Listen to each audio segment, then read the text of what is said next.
Buenas tardes, respetado tutor y apreciados compañeros. Mi nombre es Andrés Rangel y el día de hoy estaré dando solución a la guía final. Y lo que haremos es unirlas en un solo formulario, el cual lo llamé fase 5. Pero ¿cómo hacemos esto? Nos vamos a posicionar sobre nuestra solución. Una vez posicionados ahí, le vamos a dar en donde dice agregar, le damos donde está proyecto existente y buscamos los proyectos que deseamos agregar. Para agregar los proyectos tenemos que buscar el archivo con la extensión .project, y una vez hecho eso nos posicionamos. Vamos a ver qué tenemos por acá. Tenemos nuestro formulario de inicio de sesión, nuestro login, la cual la guía nos plantea que es como ya lo habíamos hecho anteriormente. La clave es 123 para poder acceder al programa. Anteriormente ya se habían hecho estos logins en cada una de las actividades y la clave es 123. Una vez hecho esto, nos van a aparecer las diferentes fases en las que hemos trabajado. Entonces vamos a dirigirnos hacia la fase número 2, la cual tenía como título la abstracción. ¿Pero qué es la abstracción? Bueno, la abstracción es una estructura de datos que se refiere al concepto de separar la representación lógica de una estructura de datos de su implementación física. Esto es un poco enredado, pero básicamente la abstracción trabaja muy de la mano con la programación orientada a objetos. Pero ¿cómo logramos la abstracción? La abstracción la logramos a través de interfaces claras y la ocultación de detalles de implementación, es decir, que el usuario final no se vea tan afectado. Entonces vamos a probar este modelo de abstracción. Teníamos que almacenaba lo que era la identificación, el nombre completo del estrato, el día y el destino, la clase y el género. Todo esto lo almacenaba, validaba y hacía las respectivas operaciones. Vamos a hacer un ejemplo súper rápido. Ahí podíamos ver los resultados ya previamente almacenados. Ahora vamos a explicar rápidamente este código.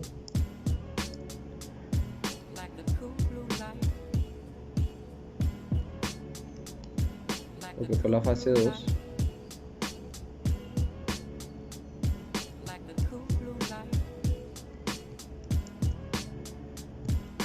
Y nosotros teníamos una clase llamada cliente y otra clase llamada destino. En nuestra clase cliente almacenábamos todos los datos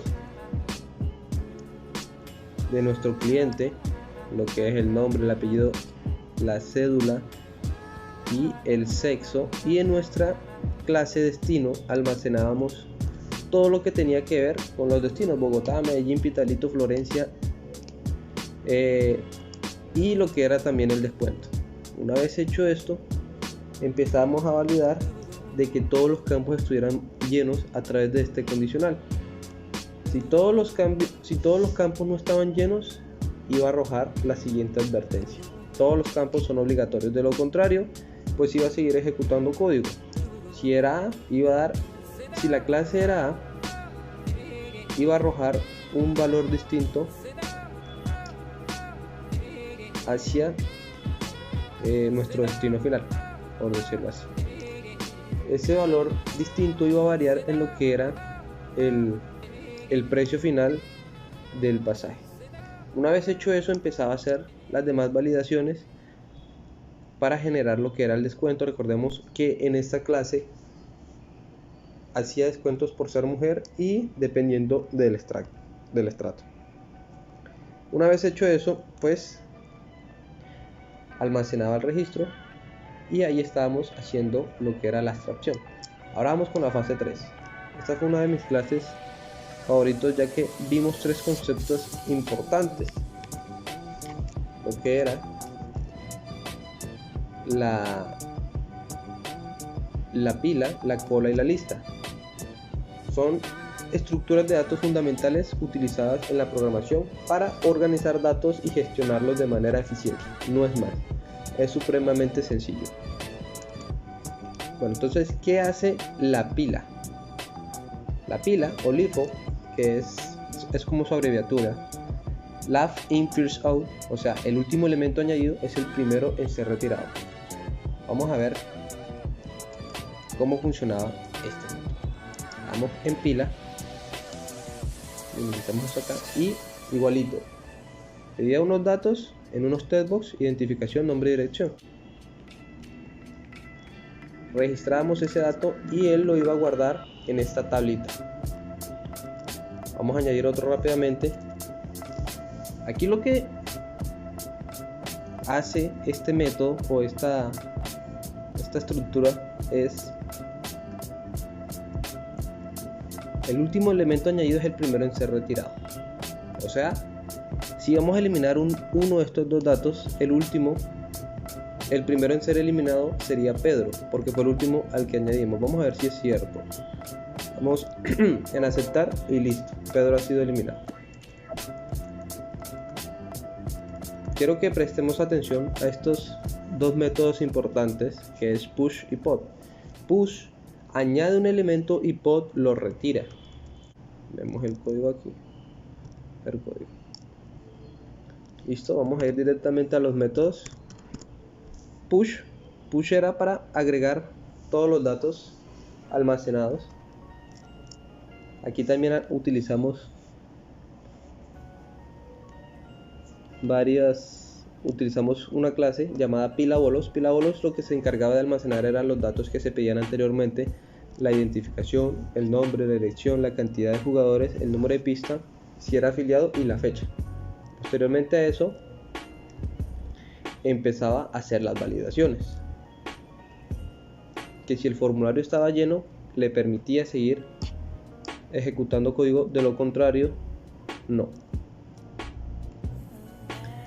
Aquí venía nuestra primera validación importante, la cual era si era afiliado. Si era afiliado, iba a convertir esta variable, es afiliado, que es un booleano, la iba a convertir en true, de lo contrario iba a inicializarse en false. Pilabolos iba a ser una nueva instancia de pilabolos, así se llamaba nuestra clase. Le enviamos estos datos, el ID, el nombre, la dirección, la cantidad y el número de pista, si era afiliado, y la fecha, y posteriormente a eso empezaba a hacer las validaciones. Push, ya vimos ese método, que era para agregar los elementos a la pila, y pop, que iba a cumplir la función de eliminar el último dato añadido. Utilizamos un switch case que después de que el usuario aceptara eliminar los datos, iba a ejecutarse removiendo, como ya lo habíamos dicho antes, el último elemento añadido a la pila. El siguiente aspecto era la cola. La cola era, como por decirlo así, lo contrario a la pila, y sus siglas en inglés son FIFO, First In, First Out. El primer elemento añadido es el primero en ser retirado. Eso es supremamente importante. El primero en ser añadido es el primero en ser retirado. Este era lo de la EPS. Registramos el dato y según lo que dice la presentación es que el primer elemento añadido es el primero en ser retirado. Vamos a ver si es cierto. ¿Cuál fue el primer elemento que añadimos? El primer elemento que añadimos fue al señor Juan. ¿Qué pasa si le damos en eliminar? Excelente. Juan ha sido eliminado de la lista. Podemos ver que estamos implementando correctamente lo que es la cola ahí. Aquí ya teníamos nuestra clase. Si ven que la programación de objetos la estamos utilizando en cualquier parte y aspecto de la programación. En esa clase íbamos a almacenar lo que era la identificación, el nombre, la edad, el tipo de consulta y la fecha. Todos esos datos iban a tener sus métodos getter y setter, que son métodos de encapsulamiento. Posteriormente a eso iba a calcular el tiempo en el que el usuario iba a ser atendido, correspondiente a su edad. Lo iba a categorizar así con los siguientes tipos de datos. De 11 a 20 lo iba a categorizar, le iba a dar su respectivo tiempo de espera. Seguir con el acceso. Aquí tenemos el método que se encargaba de eliminar el dato, que simplemente de queue, aquí como ya lo teníamos acá, ¿recuerdan? De queue retiraba el elemento. ¿Cuál elemento? El primero en ser añadido, era el primero en ser retirado. Este elemento, este método que está aquí, iba a ser el encargado de eliminar el primer dato que añadimos, el cual era el de, si mal no recuerdo de cuál, ese método era el encargado de eliminar el método de registrarlo en queue. Aquí está, ese método era el encargado de añadirlo. El de pila utilizábamos push para añadir el elemento. Aquí como ya estamos trabajando con cola, el método que utilizamos es en queue y le enviábamos nuestra variable local, que iba a ser cola EPS, que iba a ser la instancia de nuestra clase cola EPS cola, perdón. Y listo, eso era con respecto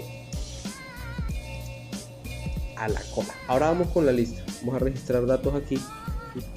Registramos, simplemente vamos a llenar otro dato, registrar. Lo que hacía la lista es que nos permitía hacer una búsqueda en toda la tabla mediante número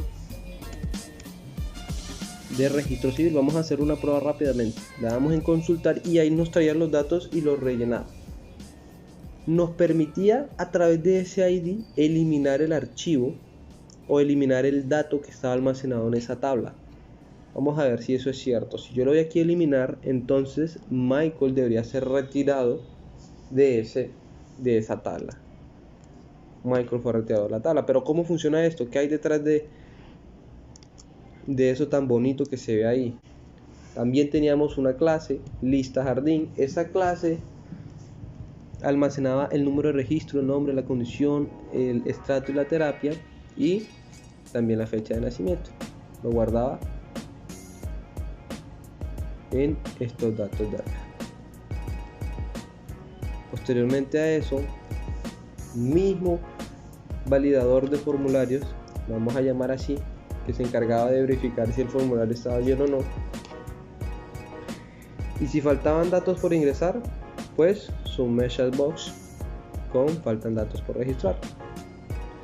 Y aquí empezábamos a hacer la consulta.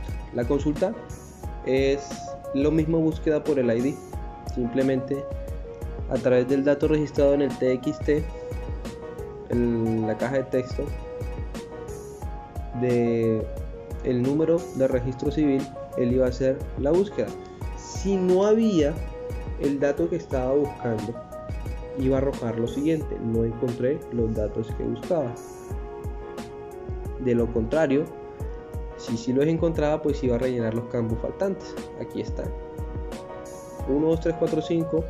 Le añadíamos, si estaba en la tabla, iba a rellenar lo que era el nombre, la condición, el estrato y la fecha de nacimiento. Para eliminar de esa lista, simplemente utilizamos el método remove. Recuerdan que en pila para eliminar era .pop y para eliminar era dequeue.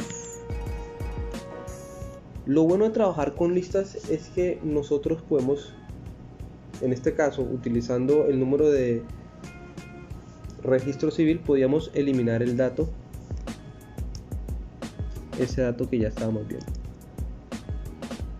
Ya teníamos nuestro método de limpiar formulario, que era el de borrar todos los datos ingresados en el formulario, y posteriormente esto que está acá. Listo, vamos a continuar. Vamos a ir con la fase 4. La fase 4 implementábamos un menú diferente y era el diseño de árboles binarios. Entonces, en esta fase manejamos tres aspectos importantes: lo que fue el preorden, el inorden y el posorden. Y vamos a decir que en el contexto de los árboles binarios, el preorden, el inorden y el posorden son formas de recorrer el árbol y visitar sus nodos en un orden específico. Los nodos vamos a decir que son como unos hijitos del árbol, por decirlo así. En el preorden, el recorrido va desde la raíz antes de recorrer los subárboles. El orden es raíz, subárbol izquierdo, este que está aquí, y el subárbol derecho. Así está.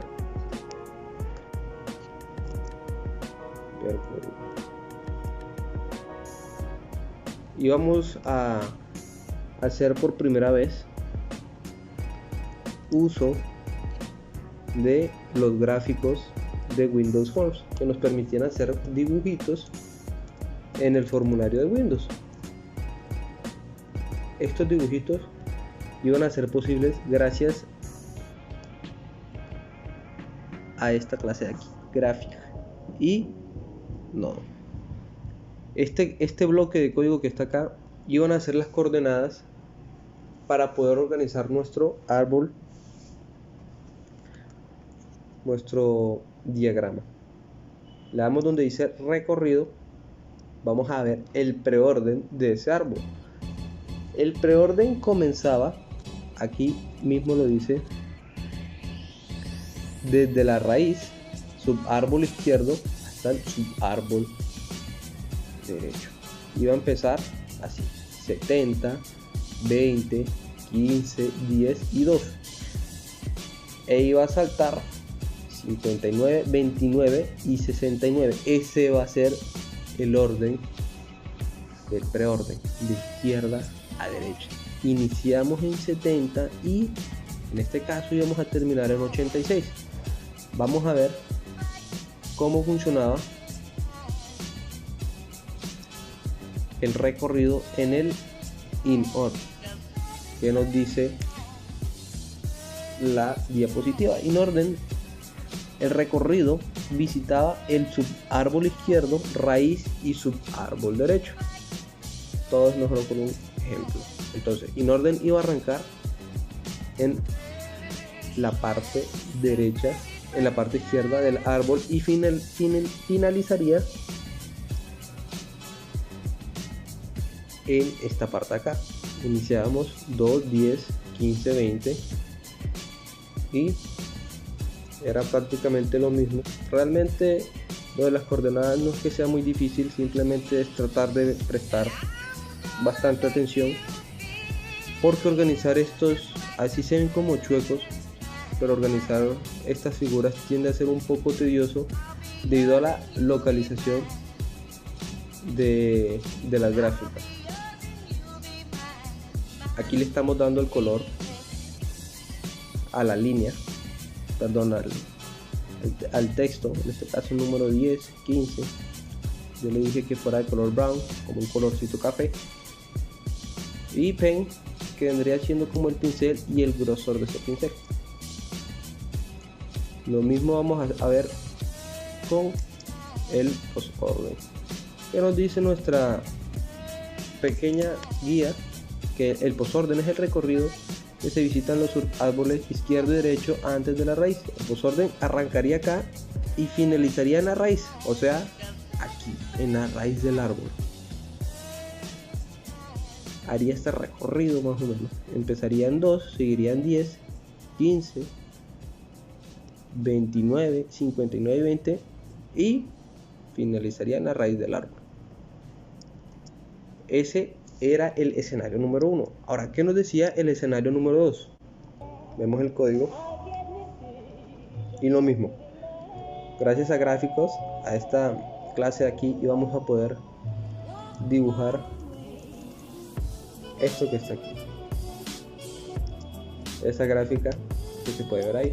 Lo mismo, iba a ver el orden, pero solo que esta vez los datos de nuestro árbol iban a cambiar, pero básicamente iba a ser lo mismo. El preorden, ya le habíamos dicho que arrancaba desde la raíz y finalizaba en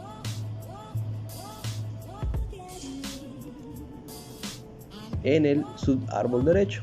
El inorden, ya lo explicamos antes, inicializaba en el subárbol izquierdo y finalizaba en el subárbol derecho. Lo mismo con el posorden. El posorden iniciaba en el árbol, en esta parte de acá de abajo, y finalizaba en la raíz, que era 50. Básicamente eso fue lo que vinimos trabajando en la guía.